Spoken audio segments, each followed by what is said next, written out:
Hello বন্ধুরা, career space YouTube চ্যানেলে আপনাদের সকলকে স্বাগত জানাই। আশা করি আপনারা সবাই ভালো আছেন। আজকে এই মুহূর্তে শিক্ষক নিয়োগ সংক্রান্ত যে সবচেয়ে গুরুত্বপূর্ণ আপডেট উঠে এসেছে, বিস্তারিত সেই সম্পর্কে আলোচনা করব। তাই ভিডিওটি অবশ্যই শেষ পর্যন্ত দেখবেন নিয়োগ সংক্রান্ত অনেক নতুন নতুন আপডেট পাওয়ার জন্য।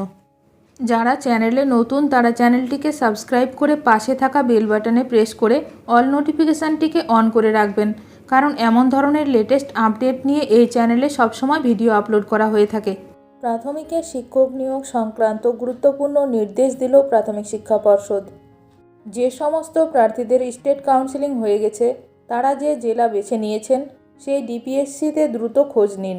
নোটিশে বলা হয়েছে 2022-এর প্রাথমিক শিক্ষক নিয়োগ প্রক্রিয়ার সাথে সম্পর্কিত বিষয় নিয়ে জানানো যাচ্ছে যে 21/2/2024 থেকে 24/2/2024-এর মধ্যে কাউন্সেলিং বিষয় তথ্য WBBPE সংশ্লিষ্ট জেলায় ইতিমধ্যেই পাঠিয়ে দিয়েছে। রাজ্য স্তরের উপর ভিত্তি করে WBBPE দ্বারা প্রস্তুতকৃত প্যানেল নিজ নিজ জেলায় পাঠিয়ে দিয়েছে পর্ষদ। তালিকাভুক্ত প্রার্থীদের অবিলম্বে তার পছন্দের জেলায় যোগাযোগ করার জন্য অনুরোধ করা হচ্ছে। সংশ্লিষ্ট জেলা প্রাথমিক বিদ্যালয় পরিষদ অথবা প্রাথমিক বিদ্যালয় পরিষদ প্রয়োজনীয় ব্যবস্থা গ্রহণ করবে।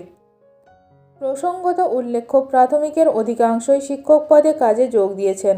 মোট 9,533টি পদে নিয়োগ হতে চলেছে। জেলায় নিয়োগ না হওয়া পদগুলি রাজ্য স্তরে কাউন্সেলিং দিয়ে পূরণ করা হচ্ছে। প্রথম দফার স্টেট কাউন্সেলিং হয়েছে 21/2/2024 থেকে 24/2/2024-এর মধ্যে। দ্বিতীয় দফার কাউন্সেলিং হয়েছে গতকাল। ভিডিওটি ভালো লাগলে অবশ্যই লাইক করবেন। আজকের ভিডিওটি এখানেই শেষ করলাম। নতুন কোনো আপডেট নিয়ে দেখা হবে নেক্সট ভিডিওতে।